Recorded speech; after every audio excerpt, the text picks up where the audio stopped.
ஓட்டுக்கு ஒருத்தன் நமக்கு காசு தரான் அப்படின்னா அந்த காசை வாங்கிக்கிட்டு நம்ம ஓட்டை கொடுக்குறோம். அந்த ஓட்டை வாங்கிட்டு அவன் இந்த நாட்டையும் நாட்டு மக்களையும் மிகப்பெரிய பின்னடைவுக்கு அவன் ஆளாக்குறான். அதுதான் இங்கே நடந்துட்டு வருது. மக்கள் வாக்களிக்கிறதுக்கு முன்னாடி சிந்திக்கணும்.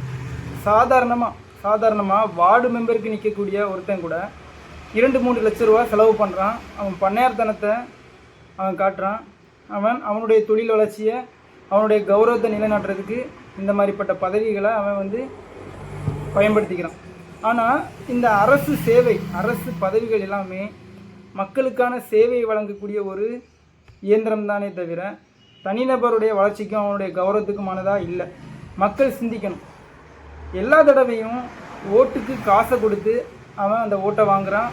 நாமளும் நம்முடைய வறுமையின் காரணமாட்டு அந்த காசை வாங்கிட்டு நம்ம ஓட்டை கொடுக்குறோம்.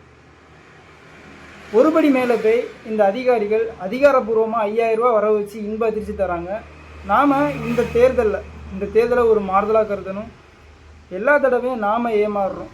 ஆனால் இந்த தடவை ஓட்டுக்கு காசு தரானா வாங்கிக்குவோம். அதை வாங்கிக்கிட்டு அந்த பண்ணையார் அரசியல்வாதிகளுக்கு ஒரு இன்ப அதிர்ச்சியை நம்ம கொடுக்க போகிறோம். இந்த மண்ணுக்கும் மக்களுக்கும் அளிக்கக்கூடிய நாம் தமிழர் கட்சிக்கு நம்ம வாக்கு செலுத்தி மக்களுடைய அதிகாரத்தை நம்ம நிறுவுகிறோம்.